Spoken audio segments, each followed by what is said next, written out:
自己的3名委任律师给解任，也就是把他们 fire 掉了，为的是消极抵抗，认为司法不公。那么当然，检方还是派了2位公设辩护人给陈前总统，但在这个部分，陈前总统其实也是很消极的，他之前还拒绝律见，也就是不肯见这2位公设辩护人。只不过这些公设辩护人还是要做好自己的工作。我们来看到今天一开庭就有大动作，辩护人曾德荣开庭就提出了让阿扁拒保停押。最新消息，我们立刻连线到台北地院，请吴议会告诉大家。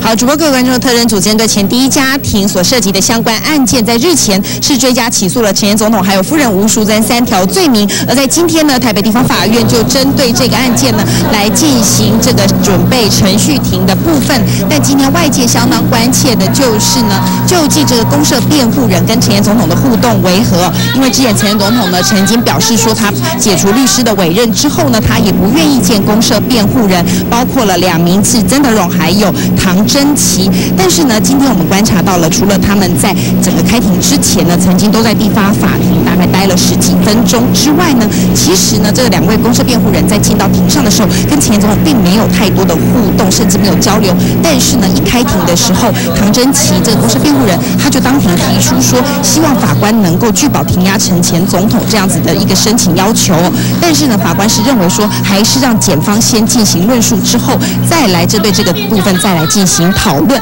而今天呢，陈前总统在庭上，以往他都会准备很多的卷证资料，而且很多的卷宗，而且勤做笔记。但今天陈前总统是呈现一个很放空的状态，他一进到法庭什么都没带，甚至双手就摊在这个腿上，然后眼神往前凝视，有一点晃神，有一点放空，似乎是不太想针对整个司法程序来进行做太多的准备，甚至跟公设辩护人也没有眼神或者是更多其他的交流。所以呢，整个庭讯过程在今天相当关注的就是说，前总这个部分他自己要该如何进行下去。而今天整个庭讯呢，主要是针对前总统被追加起诉的3条罪名哦，包括了收贿、图利和违反政治献金法，主要就是跟之前前101董座陈敏勋呢涉嫌就是这个质证贬价的1000万，究竟算不算行贿的部分，还有这个估重量前后给了前第一家庭总共大概有3亿元这么多的钱，是不是违反政治献金法等等的部分进行追加起诉，而整个呢还是在准备程序庭的审理当中。以上最新情况，将时间交给雷。